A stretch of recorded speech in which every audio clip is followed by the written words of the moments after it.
DK. Yeah. Oh yeah. So. DK. Mind your so.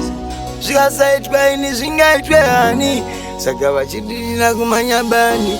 Upenyu hauzi wemafani, hapana sikati kuvhurawo makambani, kuti zvigondirerukira, zvirambe zvigondifambira, zvisarambe zvakandiomera, kuti ndofanira kuramba ndichivaimbira, ndozvega zvandinogona, ontuka pavanondiona, hapana zvandingaite, ndizvozvo zviripo, nekuti zvihombe zviri pandiri, chishuwo chakuti ndigoitawo mhuri, kana kutozobudawo kandiri mhiri, kumberi ndizvozvo zvihombe zviri pandiri, chishuwo chakutozoita mhuri, ndikotozobudira ndiri mhiri, kumberi zviripo zvandingakwanise kutenga, zvinoda Mwari kari kudenga, makomborero wandakasenga, noona vange vatondivenga, handingamanyise nguva pakadai,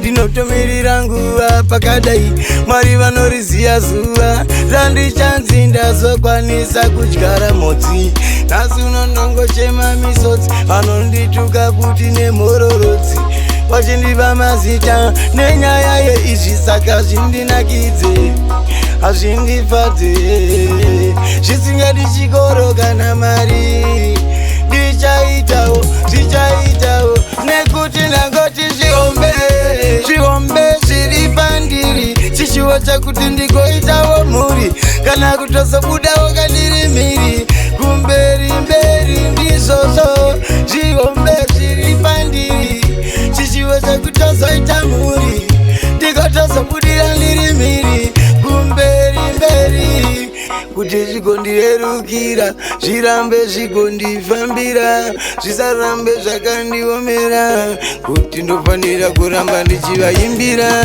ndozvega zvandinogona, ontuka pavanondiona, hapana zvandingaite, ndizvozvo zviripo, nekuti zvihombe zviri pandiri, chishuwo chakuti ndigoitawo mhuri, kana kutozobudawo kandiri mhiri, kumberi ndizvozvo zvihombe zviri pandiri, chishuwo chakutozoita mhuri, ndikotozobudira ndiri mhiri, kumberi zviripo zvandingakwanise kutenga, zvinoda Mwari kari kudenga, makomborero wandakasenga, noona vange vatondivenga, handingamanyise nguva pakadai, ndinotomirira nguva pakadai, Mwari vanoriziya zuva randichanzi ndazokwanisa kudyara mhodzi, nhasi unonongochema misodzi, vanondituka kuti nemhororodzi, vachindipa mazita